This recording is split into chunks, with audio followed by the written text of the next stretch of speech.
Did the Fed just pull the rug on us? Short answer, no. Stay tuned to what Jerome Powell and the Federal Reserve expect.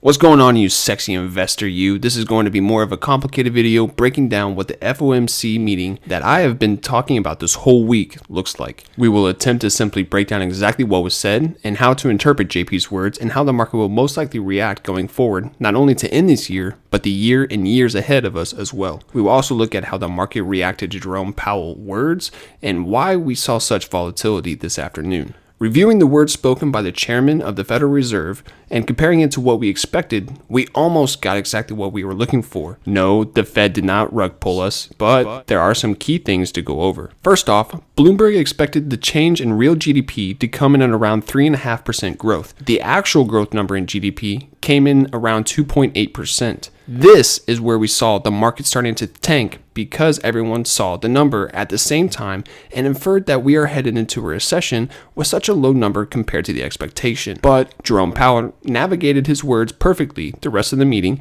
and said this number is actually not a bad number and not to freak out because this would have been one of the strongest years for GDP growth if it weren't for the pandemic. So this number is nothing to be afraid of. The chairman also spoke on how many more rate hikes we are going to see this year.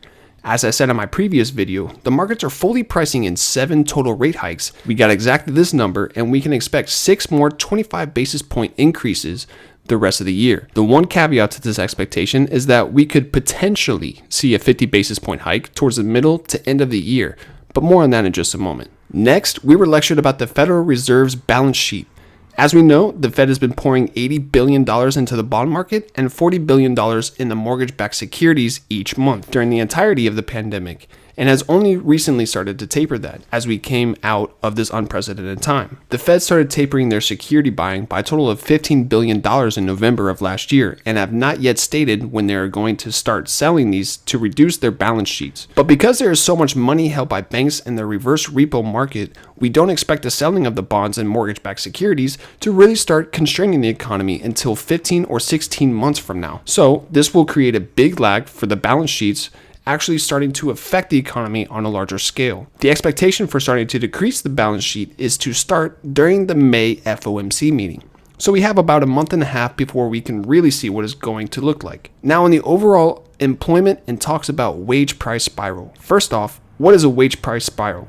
The wage price spiral is the cause and effect relationship between rising wages and inflation, or rising prices. So if we have rising wages, we have more disposable income as a population, which then increases our demand for goods and services, because we inherently like to spend more money instead of saving it. These rising prices increases demand for higher wages, which leads to higher production costs for businesses, since they now have to pay more out of money in labor costs, which then leads to higher final product prices, creating a conceptual spiral. Jerome Powell says, quote, "Wage increases are consistent with 2% inflation over time. We do not see evidence of a wage price spiral," end quote. JP also agrees that wages going up is a great thing for our economy. And in terms of job availability, there are approximately 1.7 jobs for every one unemployed person. So there are definitely jobs out there to be scooped up, and this is a good thing for the overall job market as the labor force participation rate is going up. This reduces wage pressures and eliminates the chances of this wage price spiral. We then transition to talks about the supply chain disruptions, and we clearly see this as an inflationary measure. The global supply chain has been constrained for longer than what was originally suggested and expected. There are, or were, 2 ways to measure inflation.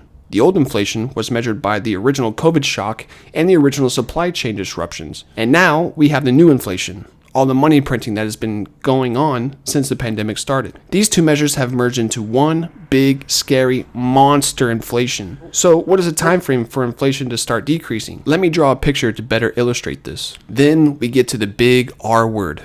Recession. JP says, quote, "In my view, the probability of a recession is not particularly elevated right now. And he did not answer any questions about the 10-2 Treasury discrepancies that potentially predicts if the economy starts to sink into a recession. JP reiterates that the labor market is strong and the payroll job growth is continuing. He then goes on to state that household and businesses' balance sheets are very strong. This is how much cash each household has in savings and the amount of cash on hand that businesses have. He is also in favor of the sanctions put on Russia and did not answer any more questions regarding this geopolitical issue. He also believes that the general economy will absorb the interest rate hikes rather well because of the increased balance sheets of the businesses and civilian bank accounts. In conclusion, we got almost exactly what we were looking for in this FOMC meeting, and more importantly, the Federal Reserve did not pull the rug on the markets. I say almost because we had a small softening of the GDP growth and a little bit higher of an estimate from the federal funds rate. All in all, I think this was a particularly great thing for the market to hear, and we could see the indices starting to recover from the brutal beating we have seen. 2 straight green days for the indices indicate that maybe we didn't see just a dead cat bounce,